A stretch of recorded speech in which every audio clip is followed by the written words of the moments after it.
In this video, I'm going to be talking about the new CAPM exam, or I should say the 2023 CAPM exam. Now, I know it's 6 months away from now, and 2023 seems like quite a far away, but PMI yesterday released the new exam content outline for that new exam that's going to be coming in 2023. And I think it's a pretty big deal. So I made a whole video on it, like right now. My name is Andrew Ramdial, and people know me as the author of PMP Exam Prep Simplified and helping thousands of people pass their PMP. But I do help a lot of people pass their CAPM. I do have a course on Udemy about a CAPM. Our live classes also covers the CAPM.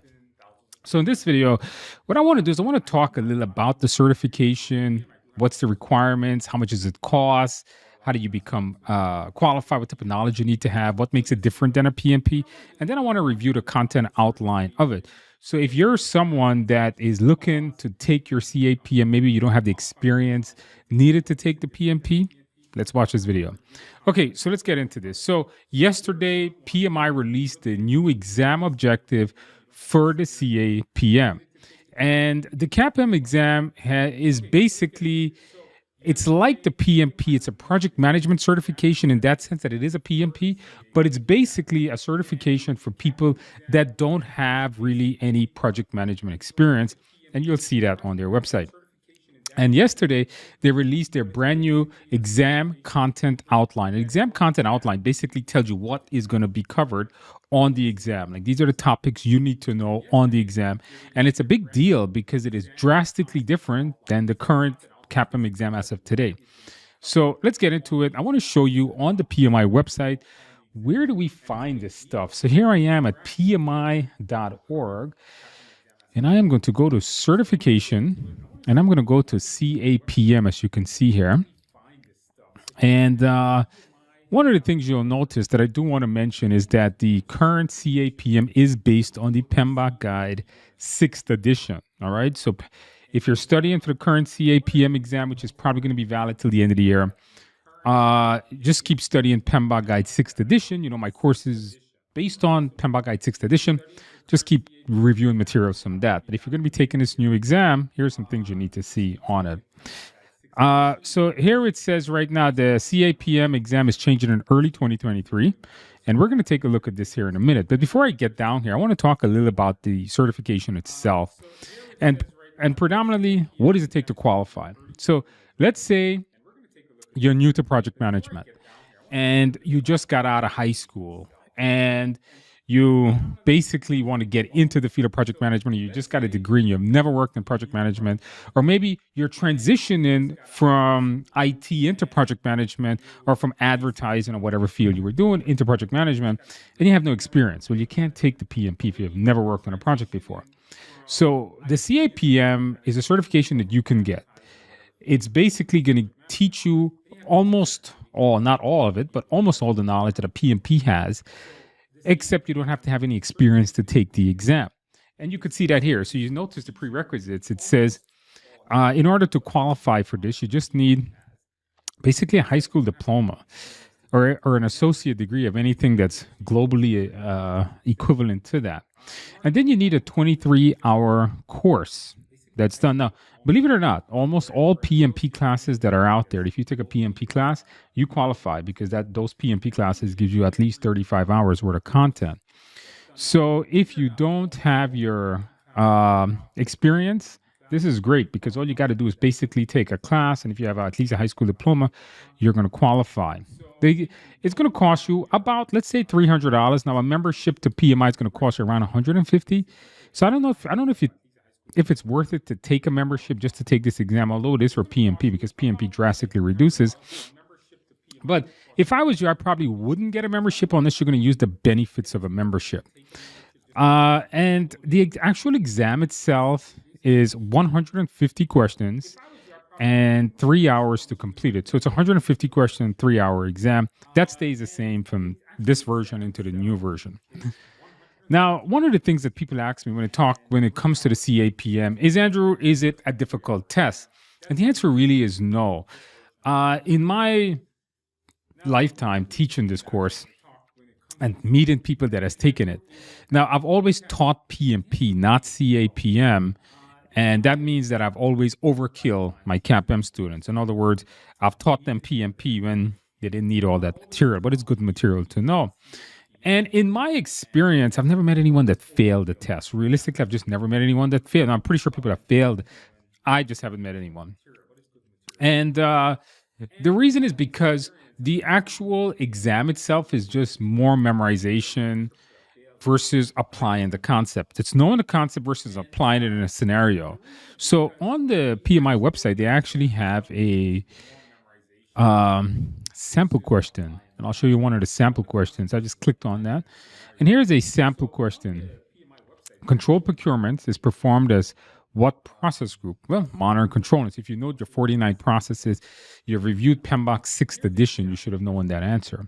And it's a very straightforward. If you just memorize your process table, you would have gotten that. So you notice it's not really just applying this in some kind of scenario. It's not really a scenario. It's really just more definition.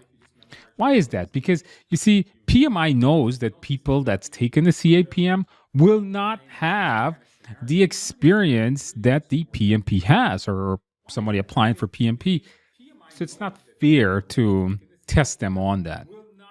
So if you're doing your CAPM, just remember something, all right? You don't need to go all out and try to get these concepts down and think of how to apply them and all that. Just know the concepts, memorize a bunch of stuff, and you're basically going to pass. So it's not a very hard certification to pass.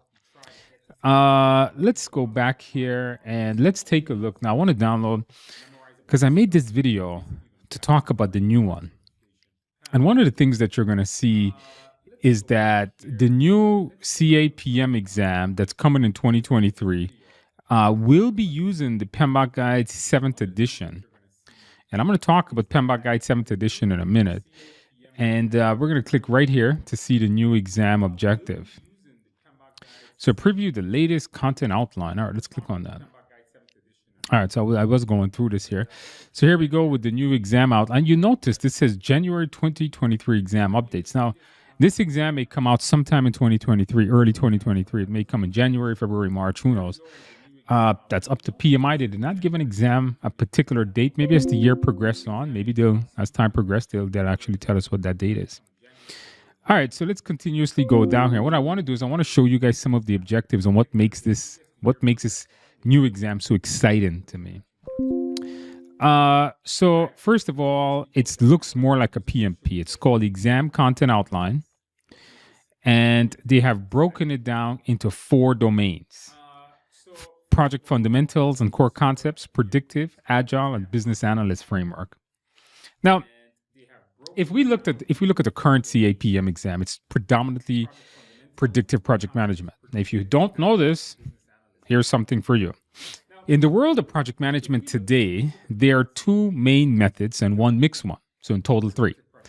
The 2 main methods of managing a project is going to be predictive, or what's known as a waterfall or traditional project management.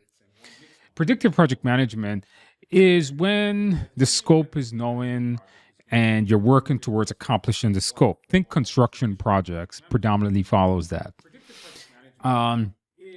For example, when they're building a building, they already know before they start building the building how tall it's going to be, how wide it's going to be, how many floors it's going to have.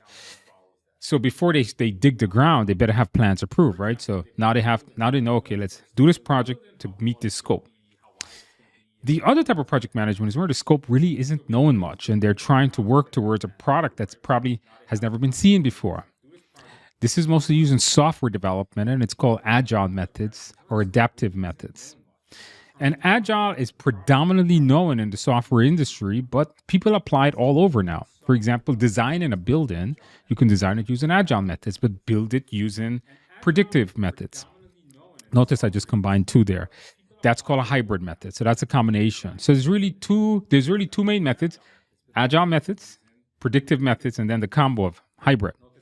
So hybrid project management is incredibly famous. In fact, I'm doing a project right now where we are redesigning a space. So this office that you see me in right now is being redesigned and reconstructed. And it's being designed in an agile method. And then when the construction starts for it, it's going to be done in a predictive method. Why do we want to use an agile method at the beginning? Because we need to do constant changes. We don't really know we don't really know what we want it to look like until we have a lot of different designs. Until they show, this is, you like this, no, we don't like that. You like this, no. And then when the plans are done and the permits are issued, we have to make sure that we can't change anymore. So there you go. Traditional waterfall kicks in there. So a lot of projects nowadays are getting done in hybrid methods.